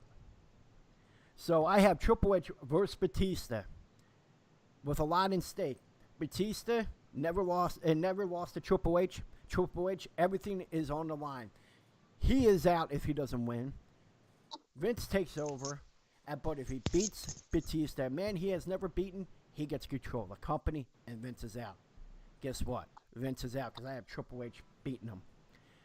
Now to add on to the storyline. Because they offered Kofi Kingston a shot to win the title and was taken away from him, as a building step to that storyline with Triple H and Batista and McMahon all together for control of the company, Kofi Kingston was thrown in a match with Daniel Bryan because it was deserved and it was taken away from him. So they overstepped Vince and give the title match to Kofi at WrestleMania. That is, so it's a part of a build and giving Kofi his WrestleMania moment. But you kind of changed my opinion with that year build, though. But I still stuck with this. My last two matches, the Universal Championship, of course, Lesnar and Rollins. I have Rollins winning. Then, the main event, Raw Women's title, Ronda, Charlotte, Becky. You're not going to like this. Ronda retains. It would be a bigger mainstream.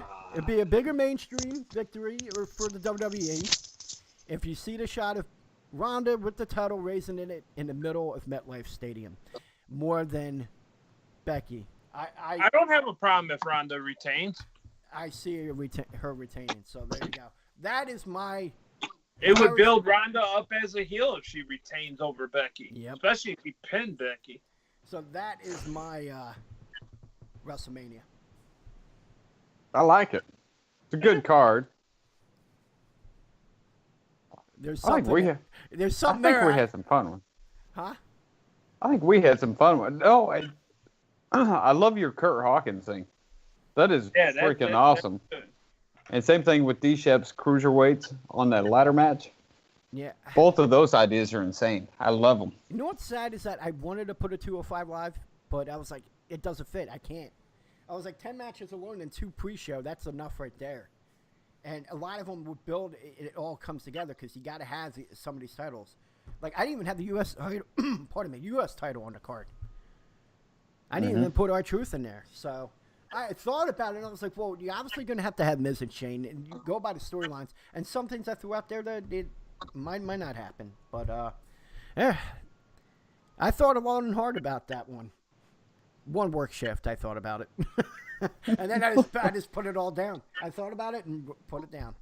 And now we're going to address something that we saw in chat because people are listening to this on podcasts. We are live on YouTube, Mixer, Periscope, and Twitch under the name Go Home Wrestling Show. So we're going to respond to something in chat.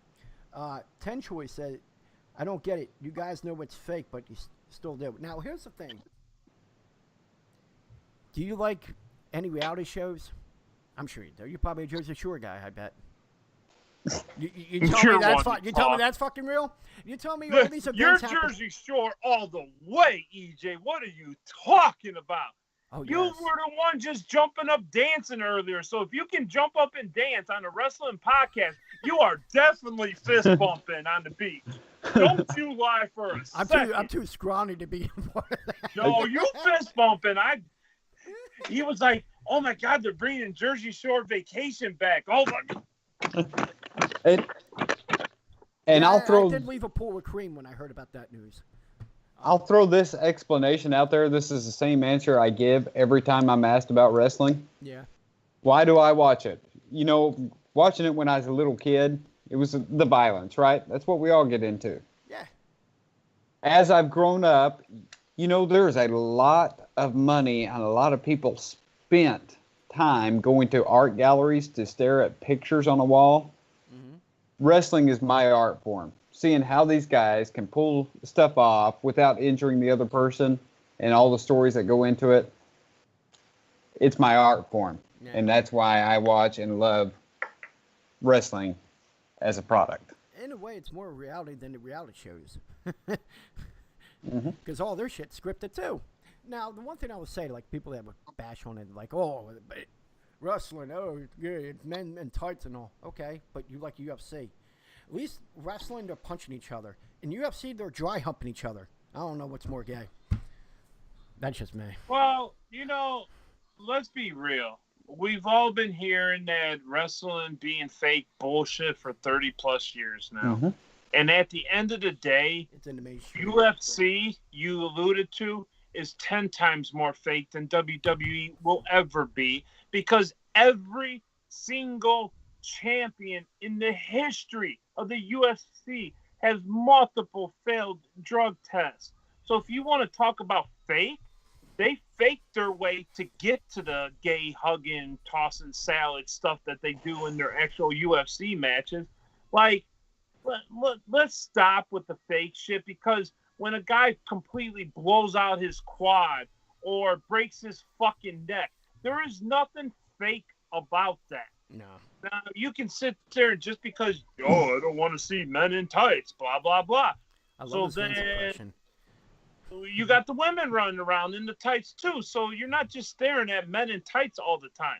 Goddamn, just look what they did to Alexa Bliss's boobies recently. My God, they doubled in size. And go on. Let's just sit back and enjoy that. We don't need to talk about how Chad Gable looks in tights. No. Let's just talk about Alexa Bliss in tights then. Hold on, you forgot someone. Who? Oh, I have a hard on for fucking Becky. What are you talking about? I like gingers. Well, I mean, if it's not Italian gingers. That's a whole nother discussion. Who we most hard on for in the WWE? Yeah. I mean, we could do a whole podcast on that. Or Carmella. We'll do a women's special coming up soon on Carmella's legs. But here, I'm going to show you how fake it is. Ready? Booby. I'm going to grab my kid. I'm going to choke slam her, and then you're going to see how fake it is. Hold on, I'll be right back. All right? Oh God. No, I'm kidding. Jesus Christ, I'm not do that to my kid. All right. Well, let's. And just one more thing, leading off of what Dshep said about it. Yeah. People like to say it's fake, but I guarantee you there's a wrestler from Amarillo, Texas that I know really well, and just to walk around stores and stuff has to use a shopping cart to move his legs. So, if it was so fake, I don't know why he's in the shape he's in now. I don't know why we haven't heard EJ say this yet. What? But there's a reason this man has a big old scar on his nutsack. So, I'm pretty sure. I'm trying to leave out personal experience out of this. I'm pretty sure wrestling isn't fake, and for further proof, just look at EJ's nutsack. That was 22 years ago. Oh, Sure there's a scar. That's a good point to end this. And what's sad, I had to take medication to prevent hard-ons. Ugh. Well, what happens when you erect, my friend? Your balls get smaller.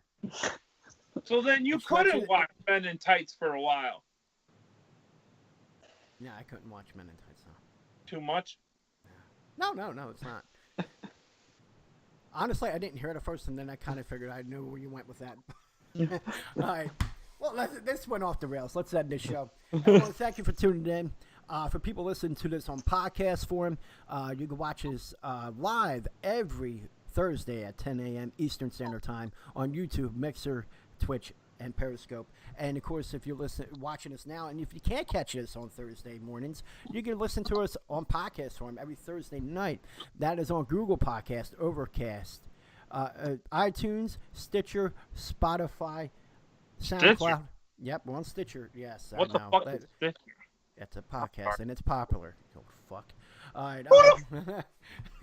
And I'm going you to can type follow us on Stitcher Twitter. on Twitter. I bet that don't have a lot of follow. Jesus Christ. And you can follow us on Twitter. The old bastard Where do you on find the far Stitcher right. even that on- is at they're not Dshep even at 1979. Twitter. Dshep 1979. He's Madgriff 86. And I'm a part for Go Home Wrestling, at Go Home Wrestling. Thank you so much. We went off the rails at the end. Thank you, Mr. Asshole in chat. I put Stitcher on Twitter and nothing came up. Is anything with Dshep ever on the rails? No. Great one, nothing. All right, everyone. Thank you. And we'll see you next week on the Go Home Wrestling Show. Later, everybody. Oh,